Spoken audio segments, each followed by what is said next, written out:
Welcome to the bold analysis.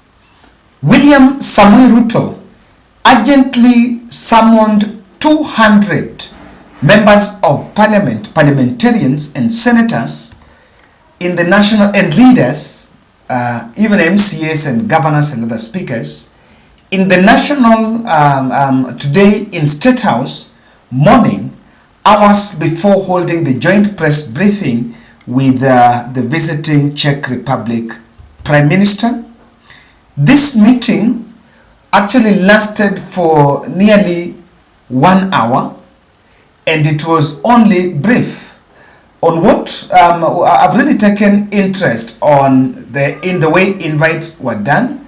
There are multiple reports about the information circulated in the WhatsApp. There are also other reports of Ruto himself making calls to individuals to attend that meeting.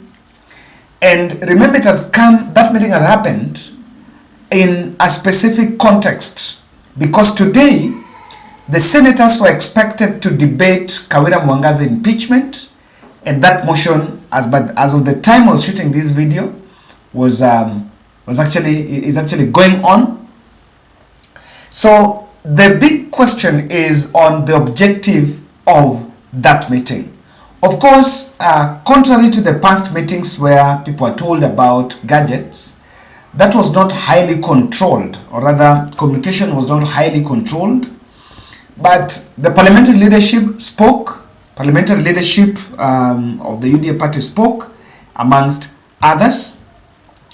One other observation I've also made is a host of other Jubilee allied leaders were local, attended the meeting. Attended the meeting. Amongst the speakers were William Ruto, Rigiji, Kimani Ichung'wah, but I've not seen the one for Rigiji. I've seen Kimani Ichung'wah, the parliamentary leadership, apart from Kimani Ichung'wah, that is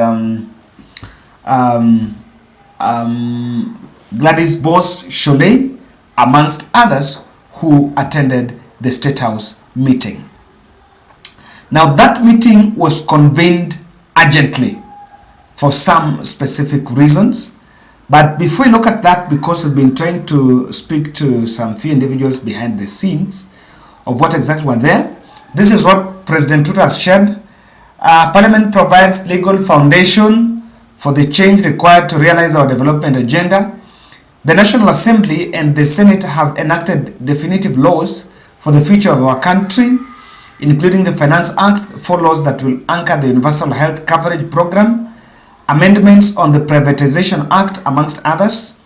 There are more crucial bills on their way to Parliament for debate, including those in conflict of interest, anti-money laundering, anti-terrorism financing, new regulations on public debt management, and the petition on sending Kenyan mission to Haiti.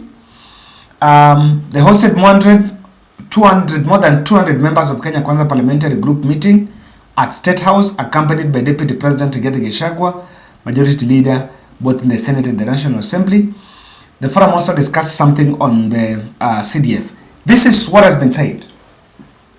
However, there is a lead into what exactly was the real mission of that meeting.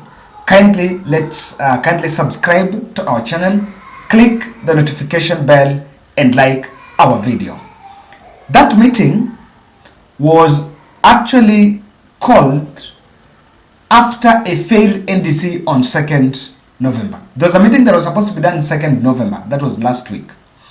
But it did not happen because Sheriff was in town. King Charles was in town, and that it was supposed to have been done on 2nd November, and it did not happen. So the first thing I'm seeing, William Ruto is trying to counter the emergence of the regional caucuses. That's why all the 200 MPs were summoned. The regional caucuses, and if there is something that has been lying in the on top of William Ruto's table, is the clamor for regional kingpinship. In Mount Kenya, Rigathi Gachagua and the team Kimani Ichung'wah Ndindi Nyoro cannot meet eye to eye because of kingpinship. In the Rift Valley, the Kipsigis belt, that is Kericho, Bomet, is actually rivaling, like specific Bomet Governor Hilary Barchok, is rivaling Murkomen, who has been trying to endure himself as a potential William Ruto successor. And that is still the political matrix still happening in Kisii, why Simbarati is actually being fought by tooth and nail. Same is also happening in the coastal region, where leaders are also trying to position themselves for that.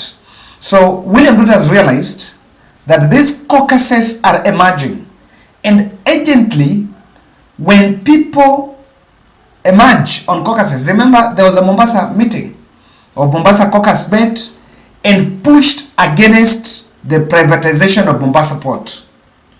The same thing happened when Western Kenya also converged to oppose privatization of the sugar belt, of the sugar industries. So these caucuses have actually turning as the brakes on Kenya Kwanza. Mount Kenya has also been trying to coalesce around Rigathi Gachagua and some around Kimani Ichung'wah, all those vouching for something. So there is emergence of caucusing that is really worrying. That is worrying Kenya Kwanza, because he knows that with that, the reason why William Ruto wants to avert it, and that's why he has summoned the 200, is because he knows with that the interest will start when the interests are divided, are clustered on regions, then you know you are inviting yourself for a disaster, and that's why he's trying to avoid it. Number two, this meeting was convened purely on the elections divide, the UDA party grassroots elections divide. Now, apparently, exclusively, the reason why the 2nd November meeting did not go through, because it was supposed to be done, it's an NDC that did not, it's governing council that did not require all the members, is because there was no agreement on what next. Because there are camps that believe the grassroots election is still early for the grassroots election to be done in December. There are also another caucus that believes it is also it is right for the elections to be done before next year. So what is happening in this one, I have actually confirmed that it was part of what was on the table on convincing, and William Ruto took better part of his time to convince the members of parliament that the UDA grassroots elections needed to be done before 2024. And he needs this to avert the fallout and collect the disgruntled voices, people who will feel like they have been shortchanged, can also get their way there. That is one of the reasons why he's here. And this elections divide, they will want to get a consensus. You know, before even that state house meeting, there is no discussion. It's normally a one way. When the president talks, no one will actually object. Unaweza pinga uamke hivyo upate KRA wako kwa mlango yako. Wanataka kujua kama umelipa tax ile biashara umefungua. So it's normally a one way one. To be honest, by the way, it's normally one way. And the reason why Ruto is pushing this further is because he knows that the strength of the party, if the grassroots election gets the backing of the MPs, then that is what will give the UDA party strength. But because of competing interests, it's also a challenge. Lastly, what William Ruto also told the MPs was to ensure they defend Kenya Kwanza. Ensure they defend Kenya Kwanza even back in their constituencies when they are holding events, and also some part of which in terms of when they defend Kenya government is because you realize that William Ruto has been facing hostile crowds. because he's been the only one who has been defending government. Even in parliament, as much as they're executing their points and when talking about other things, the MPs are a bit cagey on defending Kenya Kwanza, because when you defend Kenya Kwanza, you'll actually be viewed by the voter as a man who has just betrayed the masses. And William Ruto is asking the MPs that ensure you defend us. Defend the government in your constituency, when you appear in that radio and TV interview, when you attend a burial event somewhere, when you are local, when you are anywhere. Because they've also realized that even in parliament, the MPs have been skinning the cabinet secretaries. Just the other day, yesterday, Chirchir was telling us that price of petrol is going to hike to 300 if things don't get well in the Israel-Gaza war. And the only person that gave a rebuttal, or rather a rejoined around it on that, was Ndindi Nyoro. In fact, the only person that has been defending William Ruto is Ndindi Nyoro.